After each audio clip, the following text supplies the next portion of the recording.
Hi friends, please subscribe to Amravati Media and press the bell icon for more latest updates. వైసీపీని వీడి రాజకీయ పతనం కొని తెచ్చుకున్న మోపిదేవి. మాజీ మంత్రి మోపిదేవి వెంకటరమణ పరిస్థితి రెంటికి చెడ్డ రేవడిగా మారింది. ఇటు పార్టీ మారినా ప్రయోజనం లేదు. ఏ పదవి లేకుండానే ఏళ్లు గడిచిపోతున్నాయి. రాజ్యసభ పదవిని వదులుకొని మరీ వైసీపీ నుంచి బయటకు వచ్చిన మోపిదేవి వెంకటరమణ తన రాజకీయం పతనాన్ని తానే కొని తెచ్చుకున్నట్లయింది. గత కొన్నేళ్ల నుంచి మోపిదేవి గురించి ఊసే వినిపించడం లేదు. రాజ్యసభ సభ్యుడిగా ఉండాల్సిన మోపిదేవి వెంకటరమణ రాజీనామా చేసినా ఎమ్మెల్సీలు ఖాళీ అవుతున్నా ఆయనకు అవకాశం దక్కడం లేదు.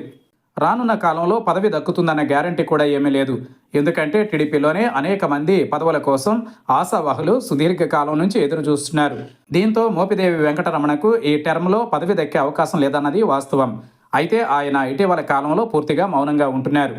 వైసీపీ హయాంలో ఎమ్మెల్యేగా ఓటమి పాలైన జగన్ తన కేబినెట్లో చోటు కల్పించారు. ఎమ్మెల్సీనే చేసి మరీ మోపిదేవి వెంకటరమణను మంత్రివర్గంలో స్థానం కల్పించారు. తర్వాత శాసన మండలి రద్దు ప్రతిపాదన చేయడంతో మంత్రి పదవి నుంచి తప్పించి మోపిదేవిని రాజ్యసభకు పంపారు. అయితే 2024లో వైసీపీ ఓటమి తర్వాత ఎవరూ ఊహించని విధంగా మోపిదేవి వెంకటరమణ వైసీపీని వీడడం చర్చనీయాంశమైంది. ఇంకా పదవీ కాలం ఉన్నప్పటికీ తన పదవిని వదులుకున్న మోపిదేవి వెంకటరమణకు టీడీపీ ప్రభుత్వం ఇప్పటి వరకు ఎలాంటి పదవి ఇవ్వలేదు. ఇక నియోజకవర్గంలోనూ మంత్రి అనగాని సత్యప్రసాద్ ఉండడంతో అక్కడ మోపిదేవి సాధారణ కార్యకర్తగానే మారిపోయి ఉండాల్సి వచ్చింది. అసలు పార్టీ ఎందుకు మారారు, ఏం సాధించారు అన్న ప్రశ్నకు ఆయన నుంచి సమాధానం మాత్రం లేదు. ఇప్పటి వరకు చాలా ఎమ్మెల్సీ పోస్టులు భర్తీ అయినా అందులో మోపిదేవి పేరు కనిపించలేదు. మోపిదేవి వెంకటరమణ సైకిల్ ఎక్కి ఇప్పుడు బాధపడితే ప్రయోజనం ఏముంటుంది అని ఆయన అనుచరులే ప్రశ్నిస్తున్నారు. అనేక రాజకీయ పరిణామాల నేపథ్యంలో మోపిదేవి వెంకటరమణ లాంటి సీనియర్ నేతలు పార్టీలు మారడం వల్ల రెండు వైపులా భిన్నమైన చర్చలు జరుగుతుంటాయి.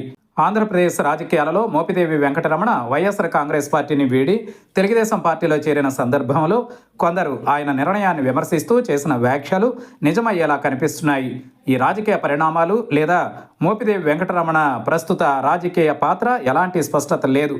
ప్రస్తుతం ఏ పదవి లేకుండా మోపిదేవి వెంకటరమణ విశ్రాంతి తీసుకోవడం తప్ప ఆయన చేసిందేమీ ఉండదన్న వ్యాఖ్యలు కొంత ఘాటుగానే వినిపిస్తున్నా అందులో మాత్రం నిజం ఉందంటున్నారు.